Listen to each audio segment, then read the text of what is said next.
So here we are at the garlic bed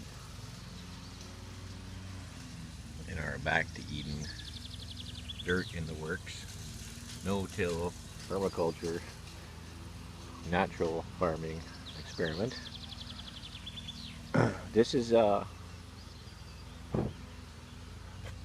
bed I built everything you see here basically last fall.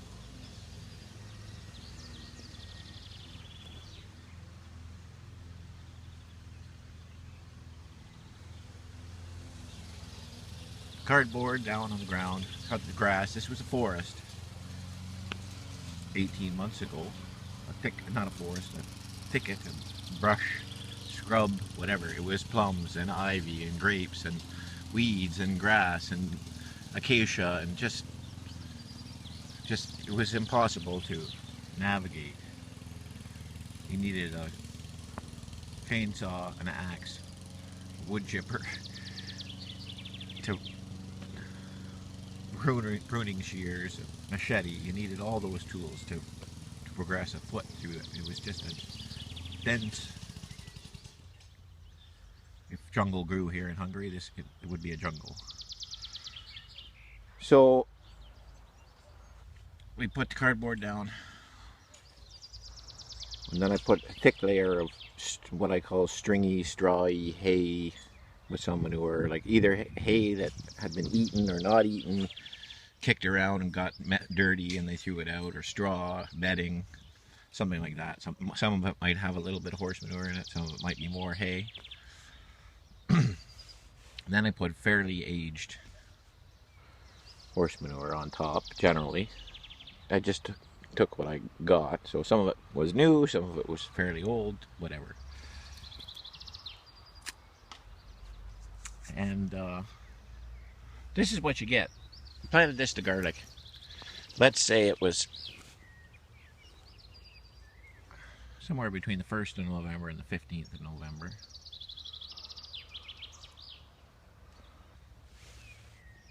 And then, so you put the wood chips on top. I put 4 or 6 inches here. Now you peel that back, and this is what you get. It's moist. But just look at that. Look at the difference. That just dried up a little bit. It's just crumbly. It's actually too wet. And there's a heart. There's a tree stump. There's a stump of a tree we cut down.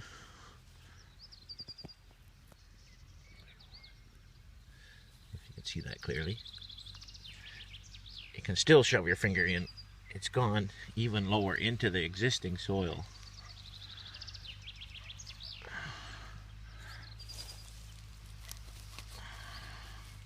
So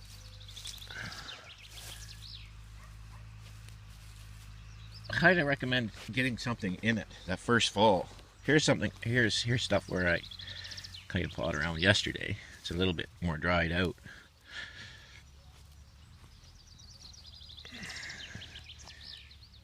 Just amazing stuff for for a first year. It's a little bit of work to plant in it, and I tried to plant things early. Probably shouldn't have. But let's just take a look. Right here, where there's nothing growing, it's still going to be not bad, I bet, but a big difference. See, it's a little more. Still pretty good stuff.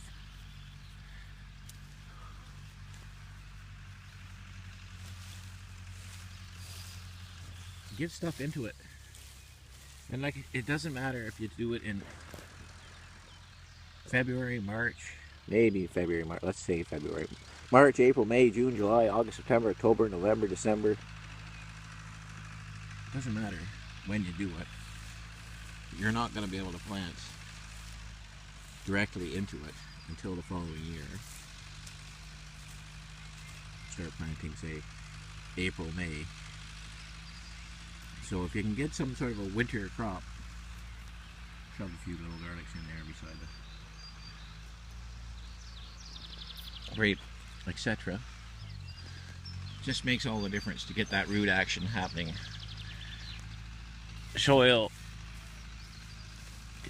dirt is not soil until there's plants growing in it. So although you go through all the cardboard and the straw and the chips on top to stop weeds, it is highly recommended to get some sort of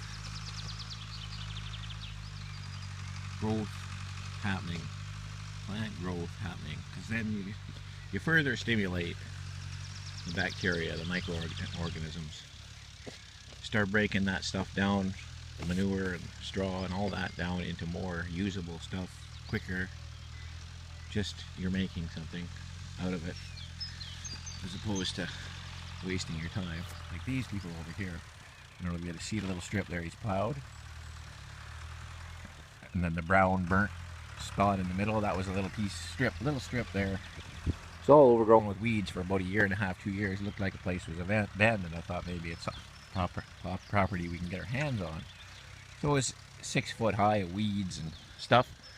Looks like they bought it here about a month ago. What they did is came along, very high intensive labor cutting it all down. They used trimmers. Then very high intensive labor. They raked it all the way. They loaded it in a trailer, pulled it up here and burned it all in one spot. Then they sprayed it with pesticides. You can see that's why it's brown, dead looking. And now they've just brought a tractor in here this morning. So every single step in the process has been damaging, extractive, harmful,